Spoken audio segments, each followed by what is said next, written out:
Hello YouTube, how you doing Earthlings?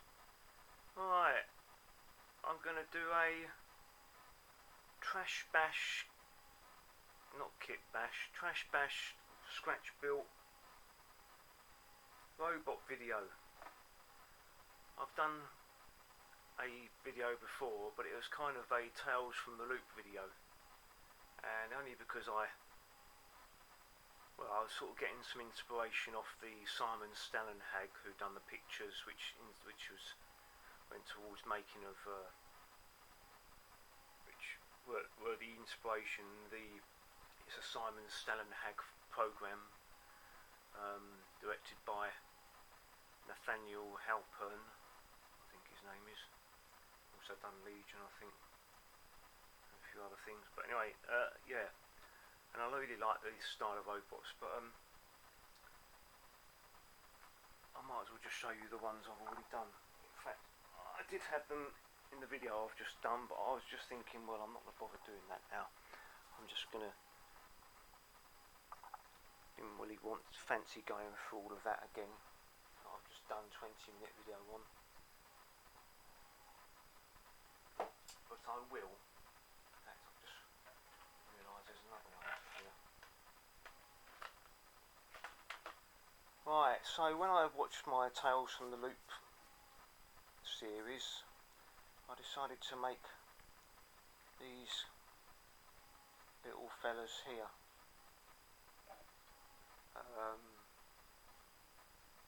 Yeah, pretty much all of them here except for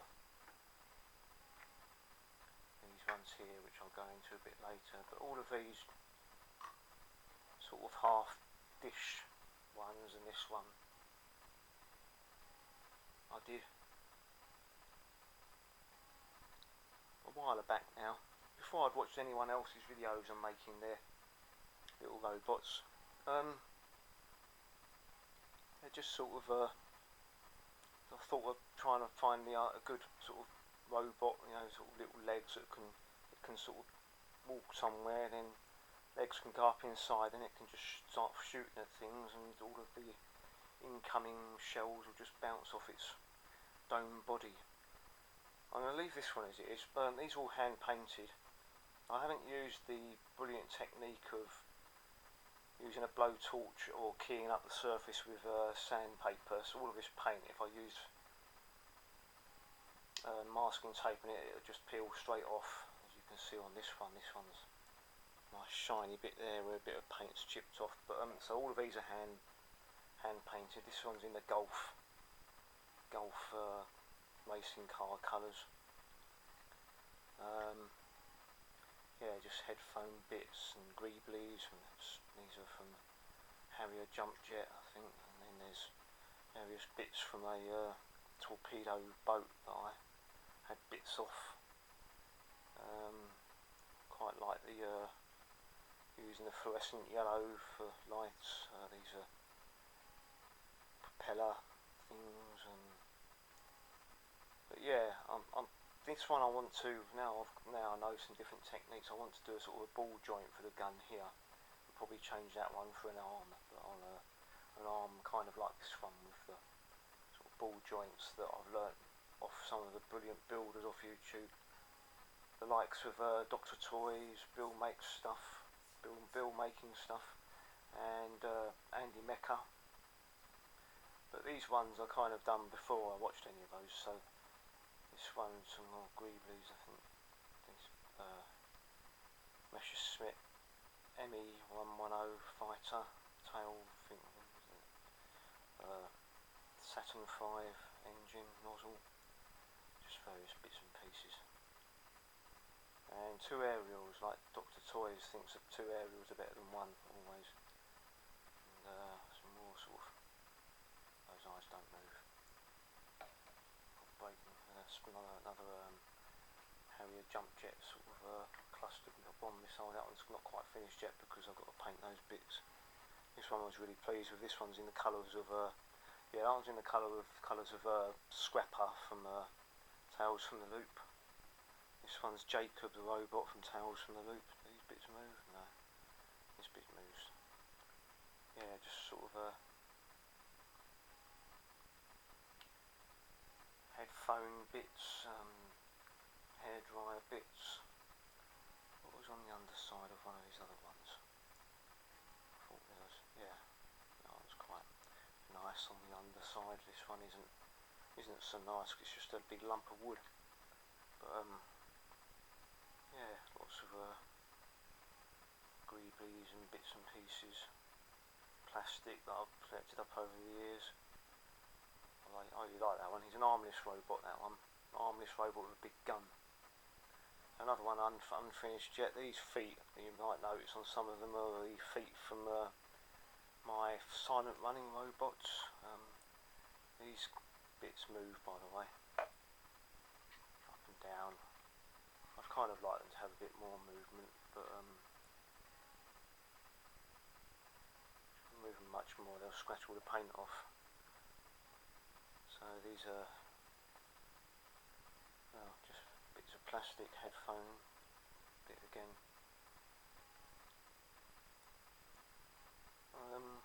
Yeah, so I've kind of lost my impetus since I've just done a 20-minute video talking about them, and now I've got to talk about them all again. This one's going to be a sort of a long thin-legged one, like Dr. Toy has done one with lighting inside. So I've painted all the inside black, and for the second time in my life I've tried to do a bit of simple, easy wiring that I still can't get to work properly. So I've got a tea light. Done exactly the same wiring as what is in the tea light, i.e. without any resistor. Just stuck a switch on. Bearing in mind I'd already tested the wires and held them on there to make sure the switch worked. Can I get this blooming LED to work? No. Twice in a row. So both my attempts at getting LEDs, simple wire to a battery with a switch in it, just cannot get them to work. I bought from Lidl's, from Poundland, I bought 2 packs of these 4 tea light things for £1 a pack, which I thought were really good value. But they're not good value if they don't work. It's just a pile of crap. But anyway, yeah, that's my So these ones, this is a Dr. Toy's a version of something that he done, but using the lid idea that Mecha uses a lot as well, and other makers. Yeah, some beads from Poundland, Warhammer bit. This is a nozzle from a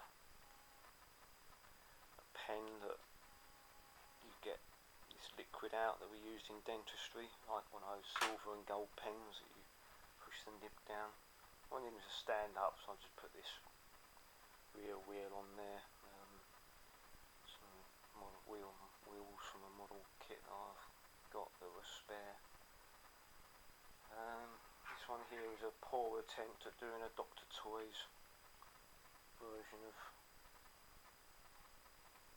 a robot that he done. Still needs a bit of gluing up, I think, and I've seen his painting as well.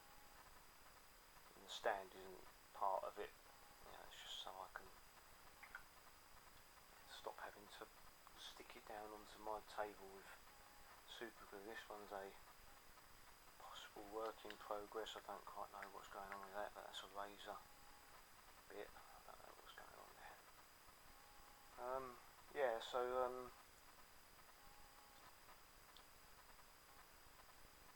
These bead arms, it was without these, it was just these headphone bits to begin with, so I took what gum was on there and added these bead arms with this nice grabby clawy thing and these sort of ball joint bead eyes, which I think look quite good.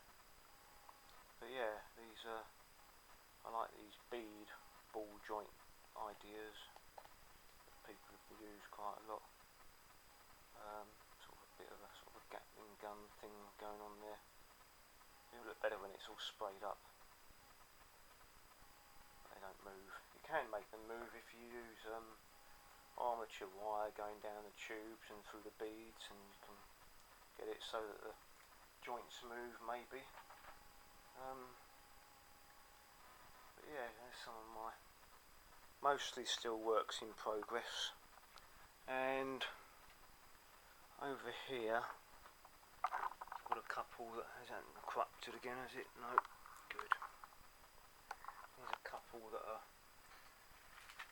Well, this one's only got 3 bits to it so far. It's going to be a what Dr. Toys calls a pillbot. Now, fortunately, dentistry. I was only watching a video last night actually with Mecha. He's just done a new stream, his latest stream, and he's talking about ball joints. So I thought, ball joints.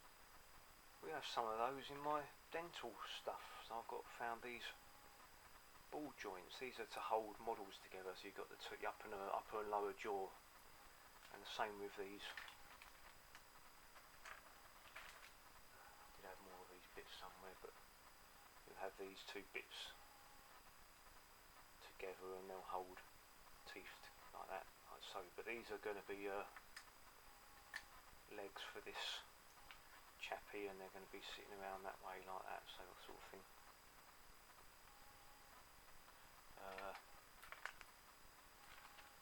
And then I was watching his video as well, and while I was watching his video I started making my own lid bot, I think is what he calls them. I think I'll probably just carry on doing this. Unfortunately I've missed out a couple of the processes that he used. I did take my lids and roughen them up on a bit of sandpaper, and I glued them straight together, and they were flimsy, but I managed to sort of, if I'm not going to be bashing it about too much, it should be okay. But what he does, he puts a layer of plastic card on each of these pieces, each of his lids, before he glues them together, and then he also puts some baking powder inside the lids when he's gluing them, so then he can just sort of shake it about, and the baking powder reacts with the super glue, and you get a much tighter bond. But this one's got a nice ball joint on there. His robot actually just had the legs coming straight off this top section, so this one I had the idea of using these things supplied by a neighbour down below, and I'm going to do a little indent in there, and then these beads are going to be stuck in there like so, and then I'm going to be using these bits for feet. I thought they look quite good, sort of a stubby bottom half with these. These are going to be for his eyes somehow. I found this bit which is holds a fuse and a plug, so these are probably going to be on here maybe, I don't know yet. And then this sort of flexy tubey bit sort of coming out the back and to bending down, and then stuck in the top of here somewhere maybe, I'm not sure yet. These beads are going to be for his arms. I don't know where they're going to be coming out of yet. They look a bit silly coming out of the end there. They look a bit silly coming out the side there, so I think probably just underneath there. And then these sort of army bits, and that might just be the entire arm, I'm not sure yet. I don't know, they're just sort of you get bits out and sort of mix and match them, and I sort of cut up. This was a sort of a blow down material in our dentistry stuff. I can't remember what they were used for, mouth guards or something, a thin sort of layer of mouth guard. But you've got the indentations here for the blow down material. I thought I could sort of use a bit of this for a bit of armour detail or something, just to sort of break up the lid look a little bit more. But yeah, I'll show you actually my without corrupting my video again, hopefully, and if I've got enough power on my camera, I'll show you my plastic bits collections. This is